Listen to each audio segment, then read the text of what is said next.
चला तर मित्रांनो, आता आपण पुढच्या क्वेश्चन कडे वळतो आहे. आपला पुढचा क्वेश्चन आहे, a car just brushed past me, it was a close shave in it. त्या प्रश्नाचा आपल्याला करेक्ट आन्सर शोधायचा. मित्रांनो, ऑप्शन नंबर 1 आहे a horrible incident, option number 2 आहे a near danger, 3 a narrow escape, 4 a great dash. मित्रांनो, a car just brushed past me, it was close shave indeed म्हणण्याचं तात्पर्य, माझ्या जवळून गेलेली जी एक कार आहे तर ती क्लोज शेव होती. क्लोज शेव म्हणजेच काय, तर ती खूप त्या कारमध्ये आणि आमच्यामध्ये खूप छोटीशी जागा होती, एक नॅरो स्पेस होती. म्हणजेच काय, इथे हॉरिबल इन्सिडेंट हे त्याचं करेक्ट ऑप्शन होणार नाही. नियर द डेंजर, डेंजरच्या तो आपला डेंजर म्हणजे धोका म्हणतो, तर त्या धोक्याच्या जवळपास होतो आम्ही असं नाही, तर ती कार आमच्या पासून अतिशय लगत वरून गेलेली आहे. म्हणजेच अ नॅरो एस्केप हे ऑप्शन नंबर 3 या प्रश्नाचं करेक्ट आन्सर होणार आहे. चला मित्रांनो, आपण पुढच्या क्वेश्चन कडे जातो आहे. A close shave in a close shave means a narrow escape हे मागील प्रश्नाचं उत्तर झालेलं आहे. आपला पुढचा प्रश्न आहे, all our efforts to make her to join us were in vain. All our efforts to make her to join us were in vain. Were in vain, in vain means what, व्यर्थ गेले. व्यर्थ गेले म्हणजेच काय, तर आता in vain व्यर्थ गेले. काय व्यर्थ गेले, all our efforts to make her to join us, आम्ही तिला आमच्याशी जुडवून घेण्यासाठी जे प्रयत्न केले ते सगळे इन वेन होते. म्हणजेच काय, व्यर्थ होते. व्यर्थ होते या आशयाचं कुठलं ऑप्शन आपल्याला खालून मिळतंय ते आपल्याला बघायचंय. बघा, इथं 2 ऑप्शन्स आपल्याला शोधायचे आहे. ऑप्शन नंबर 1 आहे without success, difficult, of no use, आणि 4 नंबर आहे सक्सेसफुल. व्यर्थ म्हणजे सक्सेसफुल होणार नाही. ऑप्शन नंबर 4 क्रॉस करा. डिफिकल्ट, कठीण होतं का हो? नाही. काही कामाचं नव्हतं असं म्हटलं म्हणजे कठीण होतं किंवा इझी होतं असं नाही.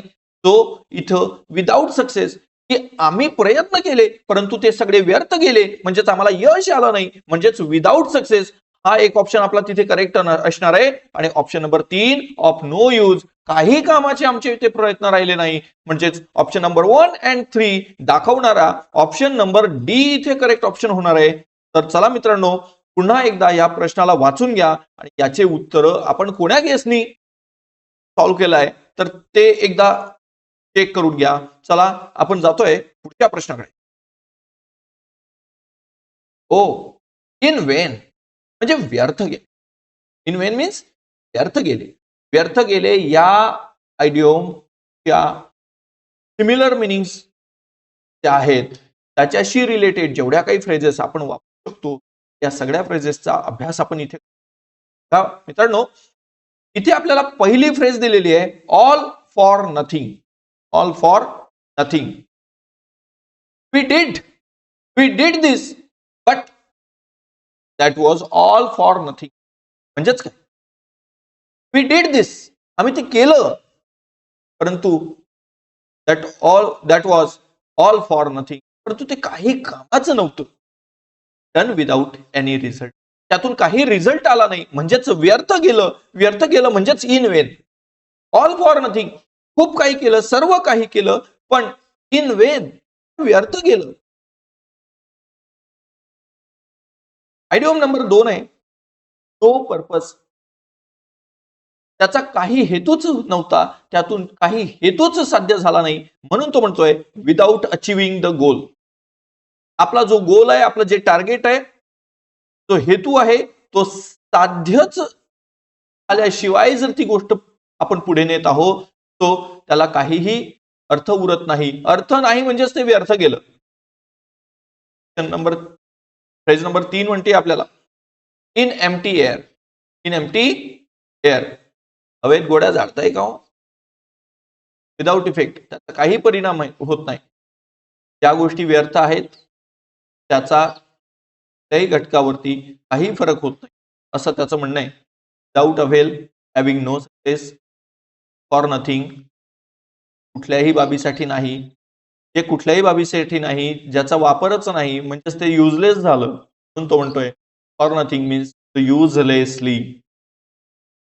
लक्षात ठेवायचंय, अ वेस्ट ऑफ टाइम.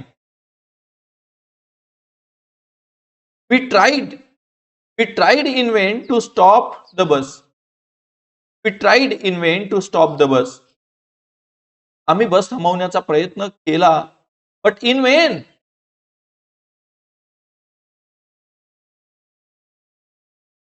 याच वाक्यामध्ये he tried for nothing to stop the bus. त्यांनी बस थांबवण्याचा प्रयत्न केला फॉर नथिंग, परंतु त्याचा काहीही उपयोग झाला नाही. असा आशय त्या वाक्यामध्ये बाहेर पडतो. To no avail. To no avail means what? No benefit और नो. एखाद्या बाबीमधून जर आपल्याला कुठल्याही प्रकारचं बेनिफिट होत नसेल, कोण्या प्रकारचं यश मिळत नसेल, तो इथे टू नो अवेल हे आयडियम आपल्याला वापरता येतं इन फ्युटिलिटी, द पॉइंटलेस एफर्ट्स. आम्ही प्रयत्न करतोय परंतु त्यातून काही मुद्दा जर साध्य होत नसेल, तो in futility. Is all the idioms and phrases are related the in vain. In vain means what? The व्यर्थ जाणे, व्यर्थ निरर्थ गोष्टी. खाली काही एक्झाम्पल्स दिलेले आहेत मित्रांनो, बघा. He tried in vain to stop the bus. त्यांनी बस थांबवण्याचा प्रयत्न केला परंतु ते वेर इन वेन, व्यर्थ होते. All his efforts were to no avail. No avail म्हणजेच काय? नो अवेलची आपण काय हे बघतोय सिमिलर मिनिंग काय बघतोय? No benefit, no success.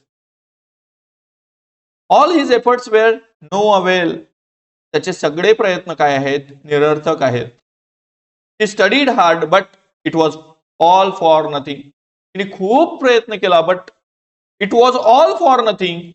त्यातून काही साध्य झालं नाही. अशा प्रकारचा आशय आपल्याला इथून बघायला मिळतो. कारण या सगळ्या फ्रेजेस, या सगळ्या आयडियम्स तुम्हाला महत्वाच्या ठरतायत. याचा एक स्क्रीनशॉट करून ठेवा.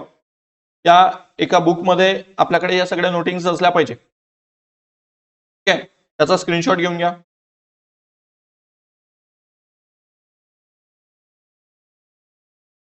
ओके, चलो जातोय. अशाच प्रकारचं सपोर्टिव्ह मॅटर आपण प्रत्येक क्वेश्चनला इकडे देण्याचा प्रयत्न केलेला आहे. कारण एक आयडियम आली पेपरला आणि तेवढीच मी वाचली, याचा अर्थ असा नाहीये की येणाऱ्या पुढच्या पेपरला तीच आयडियम किंवा तीच फ्रेज तुम्हाला तो पुन्हा देणार आहे, तेच स्ट्रक्चर तुम्हाला तो पुन्हा देणार आहे, असं नाही होणार. ओके, सो त्याच्याशी रिलेटेड जेवढं काही मटेरियल येत आहे ना, तर तेवढं मी देण्याचा प्रयत्न केलाय.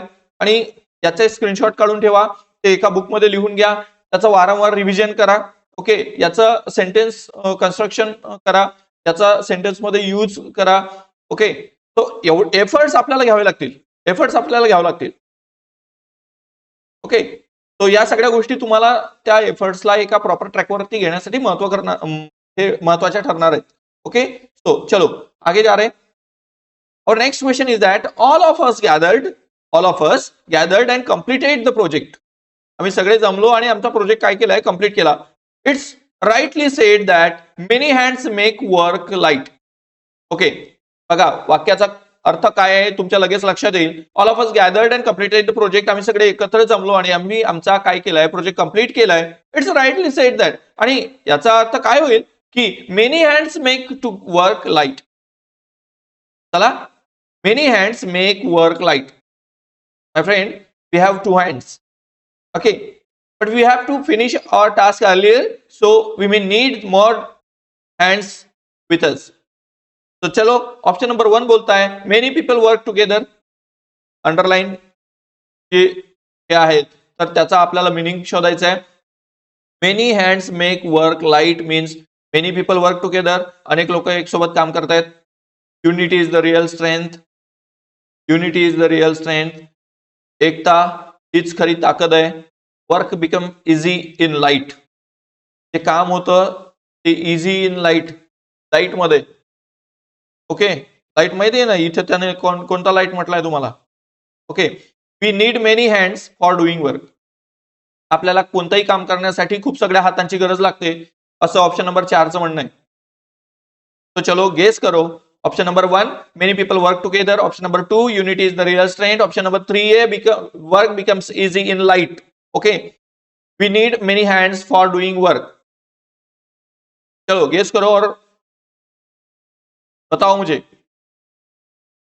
कमेंट में ऑप्शन डालो आप।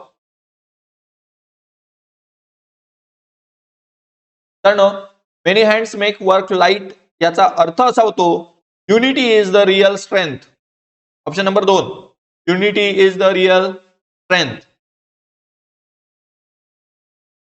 ओके, चलो देखिए, many hands make work light means what? When the people work together the task becomes easier और द फास्टर. एखादा माणूस एखादं काम 4 दिवस करतोय, परंतु 4 माणसं जर लावले तर ते काम त्याच्यापेक्षा अतिशय जास्त कमी दिवसात होऊन जाईल. ते काम एकाच दिवसात होऊन जाईल. एक काम 4 दिवसांचं एक काम एका माणसाला दिलं तर तो माणूस एका कामाला किती दिवस लावतोय? 4 दिवस लावतोय. समजा 4 माणसाला ते एक काम दिलं तर तो किती दिवस लावेल? ते 4 माणसं त्या कामाला एकाच दिवसात पूर्ण करून देतील ना. म्हणून तो म्हणतोय many hands make work light.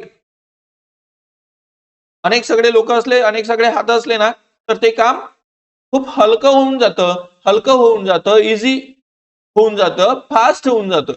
Okay, एवढ्या कमी दिवसामध्ये तेवढं जास्त काम होऊन जातं. मग याच्याशी रिलेटेड आयडियम्स अँड फ्रेजेस आपल्याला सिमिलर मिनिंग कोण दाखवतोय? तो पहिला आहे युनिटी इज स्ट्रेंथ. एकता हीच खरी पॉवर आहे. Teamwork makes the dream work. Teamwork जर असेल तर तुमचं काम जे ड्रीम वर्क आहे ते पूर्ण होऊन जातं. Together we can do more. अगर हम सभी साथ में हो तो हम बहुत कुछ कर सकते हैं. Shared work is easy work. अगर हम आपस में हमारा काम बांट ले तो हमारा काम बहुत ही सहज तरीके से हो जाता है. Cooperation leads to the success. सहकारातून यश आपल्याला मिळू शकतं. Many helpers make light labour. The strength lies in unity. Collective efforts bring success. या सगळ्या ज्या फ्रेजेस आहेत या आपल्याला सिमिलर मिनिंग ठरतायत. Many hands make work light. जो अगोदरच्या क्वेश्चन मध्ये तुम्हाला जे सांगितलं many hands make work light. समजा या वर्षीच्या पेपरमध्ये जर ही फ्रेज आली, या फ्रेजचा वापर करून एखादा क्वेश्चन आला आणि पुढच्या वर्षीच्या पेपरमध्ये हेच फ्रेज तो पुन्हा टाकणार नाही, तो पुढच्या वर्षी टाकेल team work makes the dream work. The team work makes the dream work. मग आपल्याला हे माहिती असलं पाहिजे की त्याच्याशी सिमिलर असणारी फ्रेज तो आन्सर मध्ये कोणती देतोय हे पण माहिती असणार नाही. तो मित्रांनो जर या पद्धतीने जर प्रॅक्टिस केली तर क्वेश्चनला आलेला रिस्पॉन्स आणि त्या रिस्पॉन्सशी रिलेटेड मॅटर अशा पद्धतीने जर तुम्ही अभ्यास करायला सुरुवात केली तर निश्चित आहे यश आपल्या पदरी पडणार आहे. जास्तीचा विचार करू नका. याचा एक स्क्रीनशॉट घ्या, आपल्याकडे असलेल्या बुकमध्ये ते कॉपी करून घ्या.